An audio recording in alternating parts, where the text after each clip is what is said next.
Sudarshan sir, happy birthday. Thank you sir. First మీరు hero అవుతానని చెప్పినప్పుడు, అలాగే ఈ కథ స్క్రిప్ట్ ఆల్రెడీ దర్శకుడు తీసుకొచ్చి తాతయ్య గారికి ఇచ్చారు. సో అప్పుడు ఆయన చెప్పిన సజెషన్స్ ఏంటి, మీరు చేసిన మార్పులు చేర్పులు ఏంటి? ఫస్ట్ నేను తాతగారు చెప్పినప్పుడు అండి, ఆల్ ది బెస్ట్ అన్నారండి. తర్వాత ఈయన వచ్చి చెప్పినప్పుడు కథ బాగుంది, కొన్ని మార్పులు మనం ఇద్దరం కూర్చుందాం అనుకున్నారు. ఆయన చిన్న చిన్న మార్పులు చేశారు. తర్వాత సినిమా నిజంగానే అతను వేసుకున్న స్క్రీన్ ప్లే బాగుందని అప్రిషియేట్ చేశారు. ఆయనకు తెలిసిన ఆయనకున్న ఎక్స్పీరియన్స్లో కొన్ని కొన్ని చేంజెస్ చేశారు, అంతే సార్. అంటే తాతగారు కూడా big celebrity, so Tollywood industry, ఇందాక మన సాయి మాధవ్ గారు చెప్పినట్టుగా. సో ఆయన లైఫ్లో నేను కూడా ఇలాంటి ప్రాబ్లమ్ ఫేస్ చేశాను అనే సంఘటనలు ఎప్పుడైనా మీతో షేర్ చేసుకున్నారా? ఆయన ప్రాబ్లమ్స్ గురించి చెప్పలేదండి, కానీ ఇండస్ట్రీకి ఎలా వచ్చారు, ముందుగా రామారావు గారిని ఎలా కలిశారు, తర్వాత చిరంజీవి గారిని ఎలా కలిశారు, వాళ్ళ ఫ్రెండ్షిప్ ఏంటి, అలా అవి షేర్ చేసుకున్నారండి. రఘుబాబు గారు, నిజంగా ఇప్పుడు టీజర్ చూసిన తర్వాత సమాజంలో ఏం జరుగుతున్నాయో కళ్ళకు కట్టినట్టుగా చూపించాడు దర్శకుడు అనిపించింది. సో మీరు ఒక సీనియర్ ఆర్టిస్ట్గా, మూవీ ఆర్టిస్ట్ అసోసియేషన్ సెక్రటరీగా ఇవన్నీ ఉన్నప్పుడు మీకు మీ అక్క చెప్పినప్పుడు కానీ, క్యారెక్టర్ చేసినప్పుడు కానీ మీకు ఏమనిపించింది? ఇప్పుడు బయట జరుగుతున్న సంఘటనల గురించి మీరు ఏం చెప్తారు? ఈ సినిమా సంబంధించి అలాంటి ఇన్సిడెంట్స్ పుటప్ చేశారు.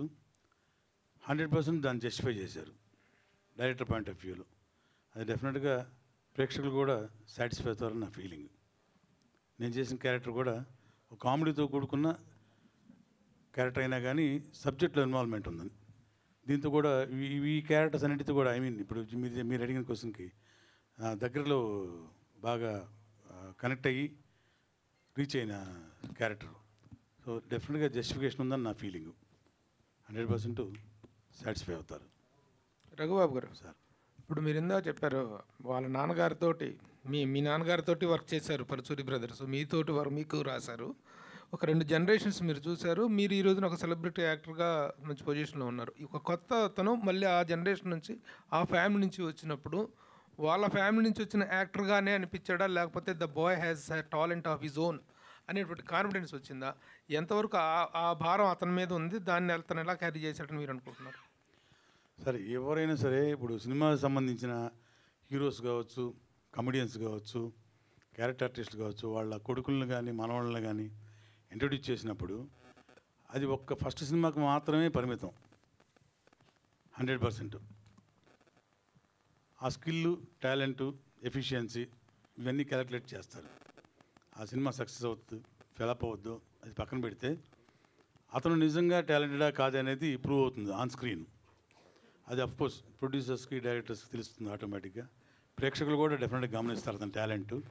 ఇది 100% ఆయన ద్వారా ఆ లెగసీ కంటిన్యూ చేస్తూ వచ్చిన హీరో అయినా కానీ, నేను ఇందాక అన్నట్లు ఆయనకి మంచి మెమరీ పవర్ ఉంది, డైలాగ్ పవర్, అలాగే టాలెంట్ ఆఫ్ యాక్టింగ్, డ్యాన్సింగ్ కానీ, ఫైట్ కానీ అన్నీ దగ్గరకు చూసాం కాబట్టి డెఫినెట్ కాన్ఫిడెన్స్ ఉంది. ఆ లెగసీని కంటిన్యూ చేస్తారని మంచి నమ్మకం ఉంది. అలాగే డెఫినెట్గా మంచి హీరో అవుతాడని భవిష్యత్తులో. Once again my best wishes for you.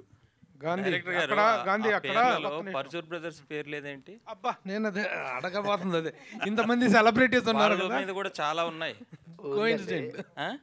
ఉంది సార్, ఎండ్ కార్డ్లో ఉంది. అంటే